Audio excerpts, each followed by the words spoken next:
বাঁকুড়া ১ নম্বর ব্লকের কালপাথর অঞ্চলের কুষ্ঠরা গ্রামে কয়েকদিন আগে বিজেপিতে যোগ দিয়েছিলেন প্রাক্তন তৃণমূল বুথ সভাপতি নন্দলাল সিট। বিজেপি প্রার্থী নীলাদ্রি শেখর দানার হাত ধরে পদ্ম শিবিরের নাম লেখানোর সময় গঙ্গাজল ছিটিয়ে শুদ্ধকরণ অনুষ্ঠান ঘিরে তৈরি হয়েছিল তীব্র বিতর্ক।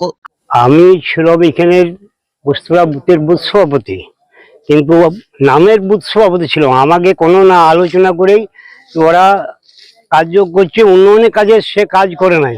হ্যাঁ, অযথা কাজগুলি করছে নিজেদের পকেটে টাকার জন্য। সেই জন্য আমি অবশ্যই মতের মেল হলো না, সেই জন্য ভালো লাগলো না। এখন দেখছি যদি বিজেপি আসে কিছু উন্নয়ন গ্রামের করা যায়, চাষিবাসী এলাকা পুকুর প্রচ্ছন্ন হয়, সেই জন্য বিজেপিতে আমি যোগদান করা। আবেগের বশে ভুল সিদ্ধান্ত নিয়েছিলাম, সেখানে গিয়ে দম বন্ধ করা পরিবেশ অনুভব করেছি, তাই আবার তৃণমূলে ফিরে এলাম। এরপরই বাঁকুড়া জেলা তৃণমূল সভাপতি তারাশঙ্কর রায় ও প্রার্থী ডাক্তার অনুপ মণ্ডলের উপস্থিতিতে ফের ঘাসফুল শিবিরে যোগ দেন তিনি। আমি বলতে চাই, আজ 1 মাস আগে আমি বিজেপিতে যোগদান করেছিলাম আমি অভিমানে। তাতে করে আমার মন সবসময় ঘুরে ঘুরে খাচ্ছি।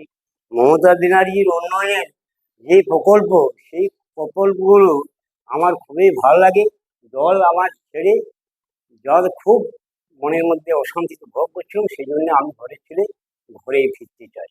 এই ঘটনাকে কেন্দ্র করে বিজেপির বিরুদ্ধে বিভাজনের রাজনীতির অভিযোগ তুলেছে তৃণমূল নেতৃত্ব। ভোটের আগে কালপাথর অঞ্চলের রাজনৈতিক সমীকরণে বড় প্রভাব ফেলবে তা বলাই বাহুল্য। এখন দেখার ভোট বাক্সের প্রতিফলন কতটা পড়ে। বাড়ির ছেলে বাড়িতে ফিরে এলো। অনেক বড় ফ্যামিলি তো, গোটা রাজ্য জুড়ে আমাদের তৃণমূল কংগ্রেসের পরিবার। সেই পরিবারে ঠোকাঠুকি ভাই ভাই হয়, সেটা হয়েছিল। একটু অভিমান ছিল, সেই অভিমানের দরুন চলে গেছিল। নিজেই যখন বুঝতে পারলো যে দল তৃণমূল কংগ্রেসের আগে কোনো দল নেই, উন্নয়নের সাথী হয়ে এতদিন আছি, উন্নয়নের সাথে আমরা ছিলাম, তার জন্য তিনি ভুল বুঝে আবার সেই দলে ফিরে এলেন। আমাদের বাড়ির ছেলে বাড়িতে ফিরে এলো, এটা একটা বড় আনন্দের বিষয়।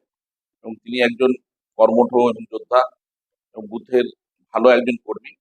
বুথে ফিরে এসেছেন, বুথের আবার লিড বাড়বে, বুথের কর্মীরা ওনার সাথে সাথ দিয়ে আরো তৃণমূল কংগ্রেসকে ভালো ভোটে লিড দেবে, এটাই আশা আমাদের।